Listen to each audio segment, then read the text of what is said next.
Hello guys, तो स्वागत है एक न्यू वीडियो में। तो गाइस, WWE के हर मैच में क्राउड का अच्छा रिएक्शन नहीं आता। कभी कभी कुछ मैचेस इतने बेजान होते हैं कि या तो लोग शांत बैठे रहते हैं या फिर अपने इंटरटेनमेंट का दूसरा तरीका खोज लेते हैं। अब ऐसा हर बार मैच में शामिल रेसलर को गलती से नहीं होता, क्योंकि कभी कभी WWE जिन मैचेस की बुकिंग करती है उसमें बहुत सारी कमियां होती है और फैंस उस मैच को देखना ही नहीं चाहते। इसके अलावा ये भी जरूरी है कि जिस मैच में लोग चीयर ना करे वो हर मैच खराब ही होता है। कभी कभी फैंस एक लंबे शो के बाद बहुत थक जाते हैं और उस थकान की वजह से सामने चल रहे मैच में दिलचस्पी नहीं ले पाते। तो गाइज, आज की इस वीडियो में 5 WWE के ऐसे मैचेस के बारे में बात करेंगे जिसे देखकर फैंस बहुत बोर हो गए। तो गाइज, विदाउट वेस्टिंग टाइम चलो वीडियो स्टार्ट करते हैं। Number 1, Randy Orton versus big show survivor series 2013। WWE का डैनियल ब्रायन को कंपनी का टॉप स्टार बनाने से सीधा इनकार करने का ये मतलब था कि 2013 के सर्वाइवर सीरीज के मेन इवेंट में WWE टाइटल के लिए ऑर्टन और द बिग शो का मैच हुआ। इस मैच को बहुत नेगेटिव पॉइंट्स मिले क्योंकि ये बहुत बोरिंग और बेजान मैच था और इस तरह के मैच एक बड़े पेपर व्यू का मेन इवेंट था। ये बात काफी हैरान कर देने वाली थी। ये मैच लगभग 10 मिनट तक ही चला और उनके मूव्स बहुत ही आम थे,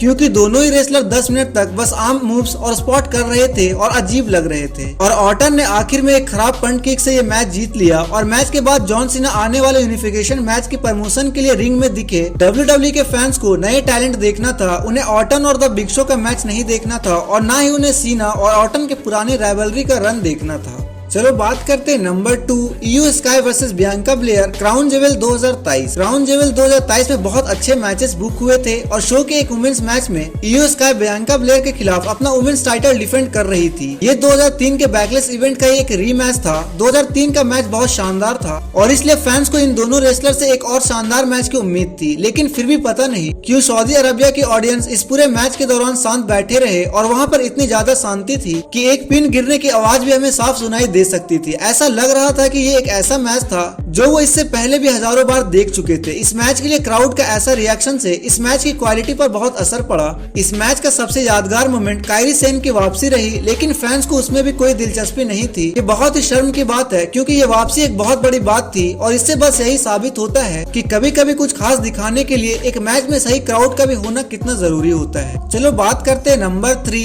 triple H versus Randy Orton WrestleMania 25। WrestleMania 25 के शुरू होने से पहले ही WWE ने WWE टाइटल के लिए एक जोरदार फ्यूड करा दिया था। हालांकि ट्रिपल एच और ऑर्टन के बीच का फ्यूड पहले भी करवाया जा चुका था, लेकिन मिकमैन परिवार के खिलाफ और ऑर्टन के साजिश की वजह से ये फ्यूड बिल्कुल नया बन चुका था। फैंस को ऐसा मैच चाहिए था जो PG एरा के नियमों को तोड़े और ऐसे भी उम्मीद थी कि इस मैच में किसी को 1-2 धोखे भी मिलेंगे, लेकिन दुख की बात है कि ऑर्टन और ट्रिपल एच ने वैसा ही मैच किया जैसे वो पहले भी 100 बार कर चुके थे और इस वजह से इस मैच में फैंस की दिलचस्पी नहीं रही। फैंस को इस मैच में कुछ नया चाहिए था, लेकिन ट्रिपल एच और ऑर्टन को ऐसे लड़ रहे थे जैसे उनमें कोई दुश्मनी नहीं थी। उन्होंने मैच में ये भी शर्त रखी थी कि अगर ट्रिपल एच काउंट आउट हो जाएंगे या डिस्क्वालीफाई हो जाएंगे तब भी वो अपना WWE टाइटल हार जाएंगे। और ये एक और वजह थी जिसकी वजह से फैंस को इस मैच में कोई दिलचस्पी नहीं थी, क्योंकि जैसे ही बेल बजी फैंस को समझ में आ गया कि ये वैसा ही मैच बिल्कुल नहीं होने वाला था जैसा उन्हें चाहिए था। चलो बात करते हैं number 4, triple H versus Vladimir Kozlov Survivor Series 2008। हालांकि फैंस को कोजलोव के किसी भी मैच में कोई दिलचस्पी नहीं थी, लेकिन फिर भी WWE उनका पुश जारी रखी और 2008 के सर्वाइवर सीरीज इवेंट में कोजलोव ने WWE टाइटल के लिए ट्रिपल एच को चुनौती दे दी।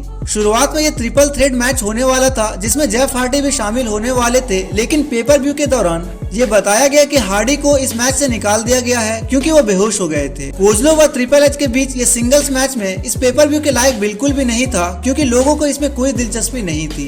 इन दोनों की साझेदारी बिल्कुल खराब थी और हालांकि ट्रिपल एच ने लोगों का ध्यान मैच की तरफ करने के लिए बहुत कोशिश करी, लेकिन कोजलोव को WWE टाइटल के रेस में कोई देखना नहीं चाहता था। लोगों की दिलचस्पी तब बढ़ी जब विकी गेरेरो स्टेज पर आए और उन्होंने कहा कि वो आखिरकार यहाँ आ चुके हैं। फैंस को लगा कि वो जेफ हार्डी की बात कर रहे हैं, लेकिन उनकी जगह एज ने वापसी करी और उस मैच में हिस्सा लिए। जेफ हार्डी मैच के आखिर में थोड़े समय के लिए जरूर दिखे, लेकिन एज ने रिंग में हो रहे हंगामे का पूरा फायदा उठाया और WWE टाइटल जीत लिया। अब बात करते हैं number 5, the Miz versus John Cena WrestleMania 27। WrestleMania 27 में अब तक के सबसे बोरिंग रेसलमेनिया इवेंट में से एक हुआ था, जिसमें द मिज को जॉन सीना ने WWE टाइटल के लिए चुनौती दे दी थी। इस मैच में दोनों रेसलर के बीच कोई साझेदारी नहीं थी और वहाँ मौजूद फैंस भी पूरी तरह थके हुए थे। लोगों की सारी ताकत द अंडरटेकर और ट्रिपल एच के मैच में खत्म हो चुकी थी और वो द मिज और सीना के मैच को ऐसे देख रहे थे जैसे वो रॉ या स्मैकडाउन का कोई छोटा मैच था। पूरे मैच में एक बार जब द रॉक किंग में दिखे, सिर्फ उस समय फैंस ने चीयर किया,